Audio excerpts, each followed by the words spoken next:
ভয়ঙ্কর হত্যাকাণ্ড মুক্তাগাছায়। স্ত্রীর পরকীয়া সন্দেহে শাশুড়িকে ছুরিকাঘাতে হত্যা করে ঘর জামাই। অবশেষে কুমিল্লা থেকে গ্রেফতার হয়েছে পলাতক ঘাতক মনির।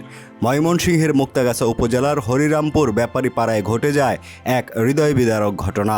স্ত্রীর পরকীয়ার সন্দেহে রাগে ক্ষোভে উত্তেজিত হয়ে নিজের শাশুড়িকে খুন করেন ঘর জামাই মনির হোসেন। ঘটনাটি ঘটে বুধবার দিবাগত রাত 2:30টার দিকে। ঢাকায় গার্মেন্টসে চাকরি করা মনিরের স্ত্রী রোমা ছুটিতে বাড়িতে ফিরলে তাদের মধ্যে সন্দেহের বীজ থেকে শুরু হয় উত্তপ্ত বাকবিতণ্ডা। এক পর্যায়ে ছুরি হাতে মনির আক্রমণ করে স্ত্রী রোমার ওপর। তাকে বাঁচাতে এগিয়ে আসে মা ফজিলা খাতুন, কিন্তু ছুরিকাঘাত গিয়ে লাগে শাশুড়ির তলপেটে। স্থানীয়রা দ্রুত আহত মা ও মেয়েকে ময়মনসিংহ মেডিকেল কলেজ হাসপাতালে নিয়ে গেলে চিকিৎসকরা ফজিলা খাতুনকে মৃত ঘোষণা করেন।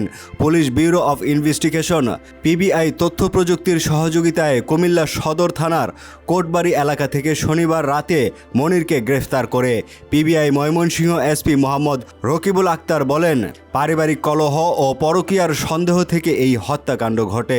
গ্রেফতারের পর আসামি আদালতে 164 ধারায় স্বীকারোক্তিমূলক জবানবন্দি দিয়েছে।